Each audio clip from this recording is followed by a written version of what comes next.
チャンネル登録と高評価は動画制作の大きな励みになります。この話は2016年の正月にあった出来事です。僕は彼女と初日の出も見ようと彼女をせがんでカンウォン道ソクチョにある海水浴場へ一泊二日の気ままな旅行に出かけました。到着してみると正月の繁忙期で全ての部屋が埋まっており、宿を見つけるのが難しくなった僕たちは宿を探すため市内から少し離れた郊外へと車を走らせると、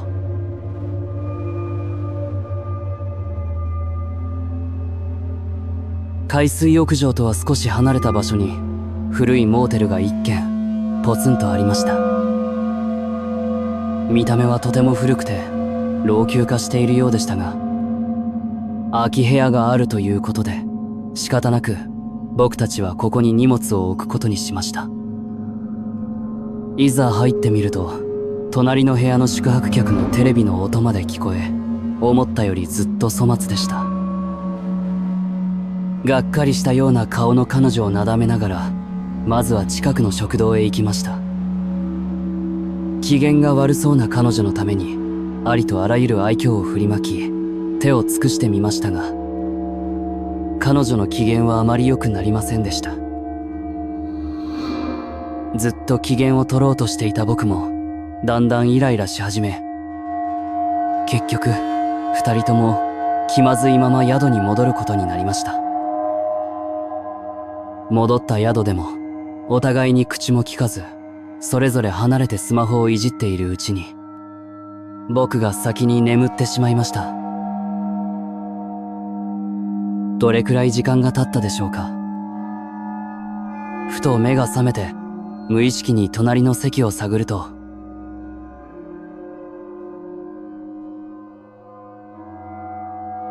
隣にいるはずの彼女がいなかったのです。その時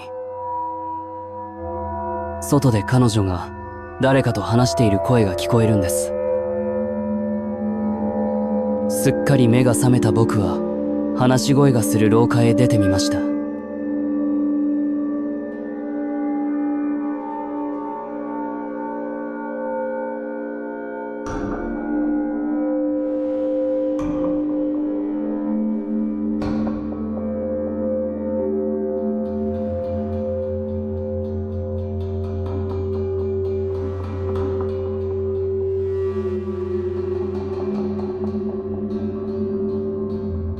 それで時計を見ると午前3時でした。僕は少し戸惑いましたが、これを聞いてあげれば彼女の機嫌が少しでも治るかと思い201号室の前へ行ってみました。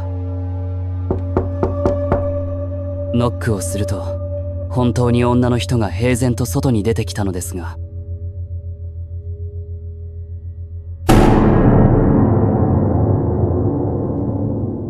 その真夜中に綺麗に溶かしおろした長いストレートヘア、赤いワンピースをまとい濃い化粧までしているのです。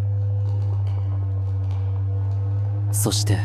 夜中にこんなお願いをして申し訳ない、ありがとうの一言もなく助手席に当たり前のように座るのです。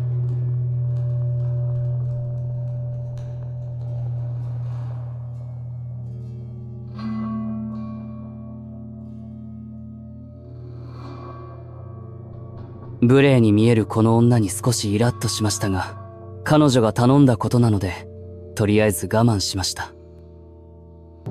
真冬の夜明け前の田舎道なので道路には一台の車もなく、目に入るのは真っ黒な山ばかりでした。そうしてしばらく何も言わずに走っていたその時、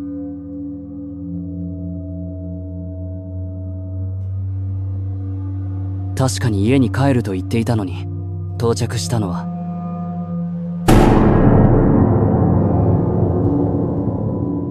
山の中の未舗装道路でした。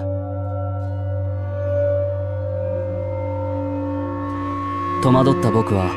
ここがどこか確認しようと地図アプリを開こうとしたのですが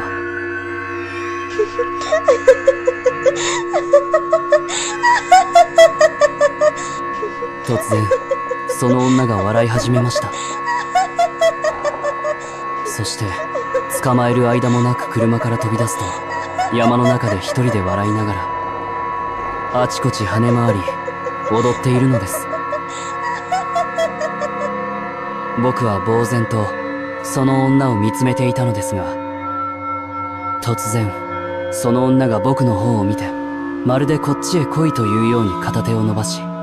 一歩二歩と僕の方へ近づき始めました。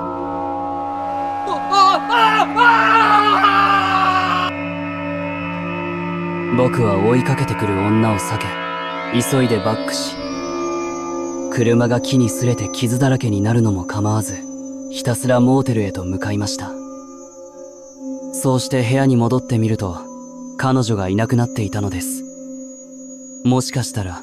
あの狂った女の仲間に誘拐されたのではないかという想像までしてしまい、不安な気持ちで彼女に電話をかけてみると、彼女の泣き声が聞こえてきました。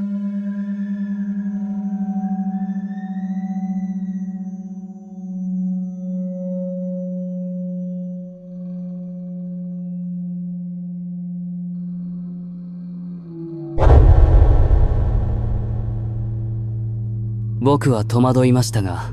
彼女の話はこうでした。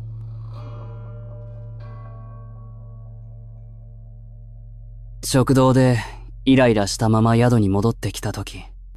彼氏が宿に来てもスマホばかりいじって寝てしまう姿に、本当にその隣にいるのも嫌だったそうです。それでモーテルのフロントへ行き、支配人に空き部屋がないか尋ねると、201号室の鍵を渡され、そうして201号室に滞在していたのは他の誰でもない彼女自身だったのです。彼女は201号室で一人で寝ていると、誰かがドアをノックしたので、ドアを開けてみると私が立っていたそうです。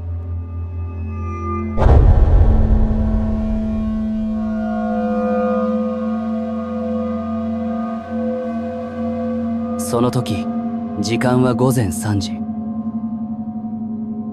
戸惑いながらも、本当に急ぎの用事なのかと思い、急いで荷物をまとめ、助手席に乗るとすぐに、車が急発進したのですが、何事かと尋ねても、何も言わず、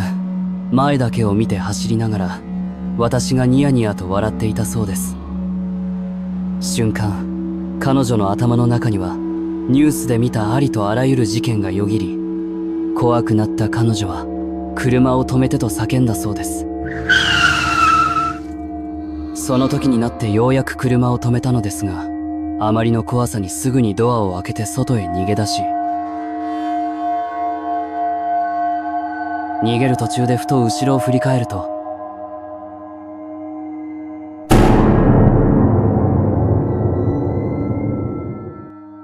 車にいた私がまるで幽霊でも見たかのように恐怖に怯えた表情で悲鳴を上げていて、挙句の果てにはバックで逃げ去ってしまったのです。私が山の中に置き去りにしてきた201号室の女、その女が実は私の彼女だったのです。この全ての経緯を聞いた僕たちは同じことを考えました。ああ、幽霊に咲かされたと。そうでなければ僕たちに起きたこの出来事をどう説明できるでしょうか。